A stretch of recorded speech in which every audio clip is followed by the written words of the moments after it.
गण गणपते नमः। जय माँ लक्ष्मी। दोस्तों, कैसे हैं आप सब लोग। आशा करती हूँ भगवान विष्णु का आशीर्वाद आप सभी पर बरस रहा होगा। आज हम बात करेंगे वैशाख महात्म्य के 8वें अध्याय की। साथ ही इस वीडियो के लास्ट में मैं आपको आर्थिक समृद्धि सुख शांति के लिए आपको एक टिप दूंगी, तो इसीलिए मेरे वीडियो में लास्ट तक बने रहिए और मेरे चैनल को लाइक और सब्सक्राइब करिए। वैशाख महात्म्य का 8वां अध्याय। नारद जी कहने लगे कि मैं अन्य दान ना करने का इतिहास तुमसे कहता हूँ। रेवा नदी के किनारे मेरे पिता पिशाच हो गए। वे भूख और प्यास से शिथिल होकर अपना ही मांस खाते थे। छाया वाले पेड़ के ना मिलने से उनकी दशा बहुत बुरी हो रही थी। पहले जन्मों के संचित बुरे कर्मों से उनकी कंठ नाली का छिद्र बहुत ही सूक्ष्म हो गया था, जिससे उनको बड़ी पीड़ा होती थी। कुएं, बावली और तालाब का जल उनको विष के समान लगता था।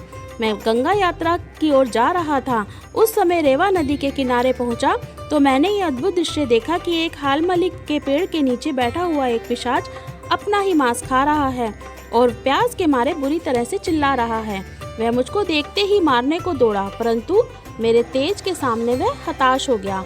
मुझको उस पर दया आई तो मैंने उससे कहा कि अपना सब वृतांत कहो, मैं तुमको शीघ्र ही इस दुख से छुड़ा दूंगा। वह कहने लगा, अनर्थ देश में भुव रावत नाम का एक नगर है। वहाँ मैं संस्कृत गोत्र में उत्पन्न हुआ और मेरा बड़ा नाम था। तप, दान और यज्ञ में मेरी बड़ी श्रद्धा थी। मैंने संपूर्ण विद्या पढ़ी और पढ़ाई की, परंतु मैंने वैशाख मास में कभी अन्न दान नहीं किया। मेरे विचार से इसी कारण मुझे पिशाच योनि मिली है और कोई कारण नहीं दिखाई देता। मेरा पुत्र श्रुतिदेव नाम का बड़ा विद्वान और धर्मात्मा है। यह बात मैंने तुमसे कही है। यदि तुम मेरे पुत्र से जाकर कहोगे तो बड़ी कृपा होगी। मैं अपने पिता की यह बात सुनकर दुख के कारण रोता हुआ उनके पैरों में गिर गया और कहने लगा, पिताजी, मैं ही तुम्हारा पुत्र हूँ। देवयोग से यहाँ आया हूँ।